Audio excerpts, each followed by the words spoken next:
Bonjour à tous, bienvenue dans Pourquoi Padré. Aujourd'hui, nous avons une question de Maurice qui a 44 ans et qui nous écrit du Bénin. Il nous dit « Si un chrétien catholique est membre d'un groupe ésotérique, franc-maçonnerie, Rose-Croix, est-ce qu'il peut continuer à communier et à recevoir les autres sacrements comme le mariage ?» Alors, bonne question, Maurice. C'est une question qui a été tranchée depuis longtemps dans l'Église.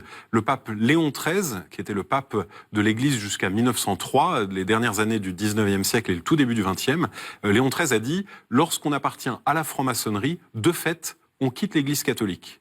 Le code de droit canonique, le code de droit qui a été édicté en 1917, précisait également que l'appartenance à de tels mouvements ésotériques était aussi à l'encontre de l'appartenance à l'Église catholique. Et puis tout au long du XXe siècle, il y a eu pas mal de polémiques, en début du XXIe siècle aussi, et on se pose un peu toujours ce genre de questions.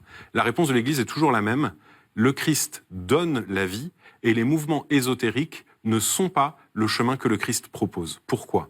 Parce que dans ces chemins ésotériques de la franc-maçonnerie, des Rose-Croix et d'autres groupes comme la théosophie, etc., il y a une manière de refuser de croire qu'au sein de l'Église se déploie le don de Dieu qui conduit à la vérité.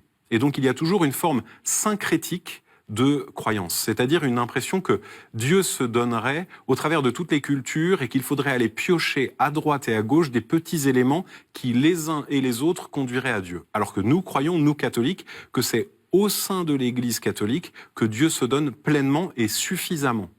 Et ensuite, un deuxième point qui contrevient à notre manière d'être catholique, c'est la question du secret. Ésotérisme, ésotéros en grec, ça veut dire à l'intérieur du cercle, c'est-à-dire à l'exclusion de ceux qui sont à l'extérieur du cercle et qui n'ont pas accès aux secrets qui nous permettent de savoir la vérité.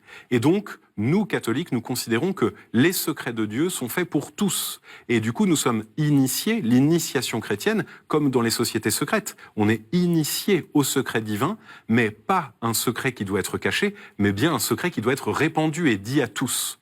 Et donc, tout secret doit être pour nous l'objet d'une méfiance et donc on ne peut pas vivre dans le secret et être chrétien. Alors vous pouvez le dire autour de vous et essayer de discuter avec ceux qui appartiennent à ces chemins philosophiques. Il y a sans doute des choses intéressantes à discuter avec eux, mais en tout cas, on doit choisir et on doit choisir le Christ.